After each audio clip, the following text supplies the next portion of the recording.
what is xenophobia? Xenophobia is a complicated word that has a million different meanings depending on who you ask. For this reason, before we start our discussion, we asked students around campus what the word means to them. As demonstrated by these interviews, this definition has a lot of complex definitions, and none of them are going to be societally agreed upon ever.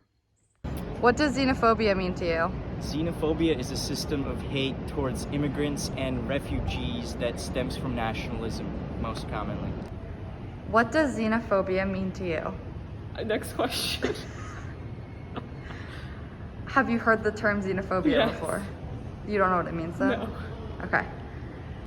So what does xenophobia mean to you? It's when people are scared of other people coming into their country.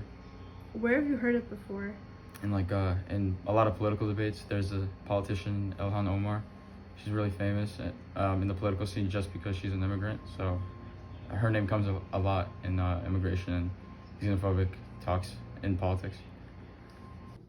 So what does xenophobia mean to you? Racism against other countries overall. Where have you heard it before? A few days ago, my dad was talking about it. As Julia had mentioned, there are many definitions for such a complex social phenomenon like xenophobia. Now, for this part of the video, we'll get into some of those definitions. Merriam-Webster's dictionary defines xenophobia simply as the fear and hatred of strangers or foreigners, or of anything that is strange or foreign. This is a much simpler definition than the one Adeoye Akinola gives in South Africa and the Xenophobia Dilemma, a gendered perspective.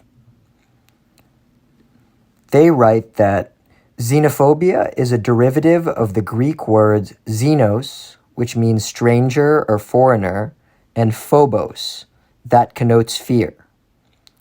Xenophobia epitomizes a profound disdain, intolerance, and hatred for immigrants by nationals of the host state.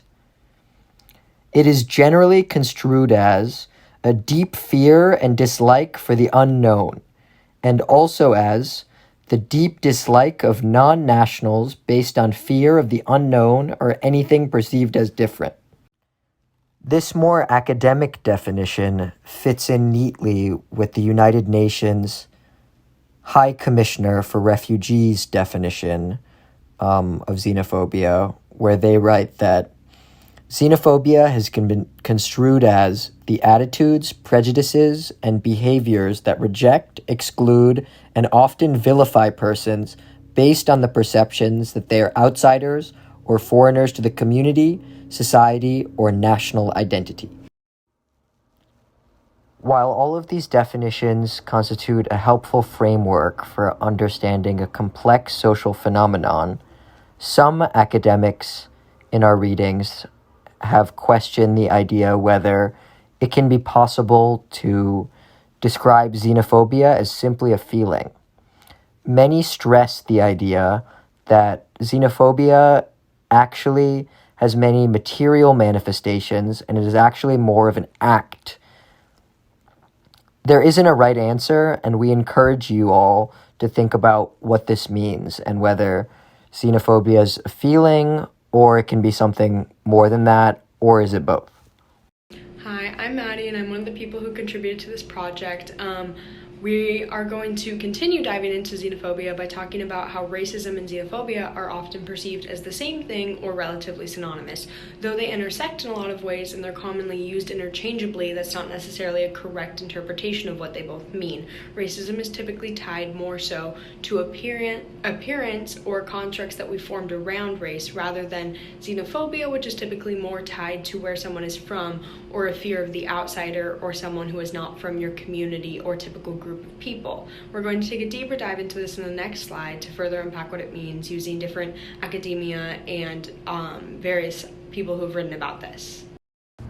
To To better understand the distinction between xenophobia and racism, we dive into Kaluba's writing, which says xenophobia encompasses all other forms of discriminations and has a broader scope than racism. Kaluba situates the presence of a xenophobia-racism nexus in context. In countries where people of different races live, xenophobia and racism often overlap, although they are distinct phenomena, since unlike xenophobia, racism usually entails distinction based on physical characteristic differences such as skin color, hair type, facial features, while xenophobia implies behavior based on the idea that the other is foreign to or originates from outside the community or nation. This is from 2016.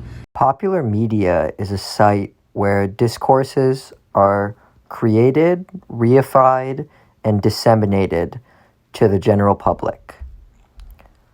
Many times in the media, when you hear about xenophobia, usually these articles or stories come coupled along with stories of horrible violence enacted on migrants and other marginalized people from outside of the country. Two examples of this could be the first one from the Human Rights Watch, where they detail how the coronavirus pandemic has been fueling anti-Asian racism and xenophobia across the world. Increases in racist rhetoric have coincided with increases in racist attacks. Since February, Asians and people of Asian descent around the world have been subjected to attacks, beatings, violent bullying, threats, racist abuse, and all forms of discrimination that appear linked to the pandemic. In South Africa, xenophobia is a really hot topic because every political party in the country, right or left, wants to discuss it. Almost every major political party in South Africa has the same line about xenophobia and tends to blame individual actors on random acts of sporadic violence rather than admitting to a systemic problem. In my view, violence is inextricable from xenophobia and is its most gross and awful material manifestation. As Veer discussed, there is an undeniable tie between xenophobia and violence. Some material manifestations, both historically and today, are structures of exclusion or inclusion at the border, as in the context of a post-apartheid immigration control in South Africa. Both by design and by product, the South African government has shaped cognitive and spatial divides between a deserving citizenry and outsiders who can be denied legal identities despite their proximity and utility. What separates non-nationals from citizens is the degree to which exclusion is both bureaucratically institutionalized and socially legitimate. The government's rhetoric surrounding COVID-19 and its perpetuation of xenophobia against Asian Americans in the U.S. is another example, as well as violence against asylum seekers upon entry into new countries. Now looking at xenophobia and immigration restrictions, xenophobia is often a driving factor in why so many people dislike or protest immigration restrictions being loosened.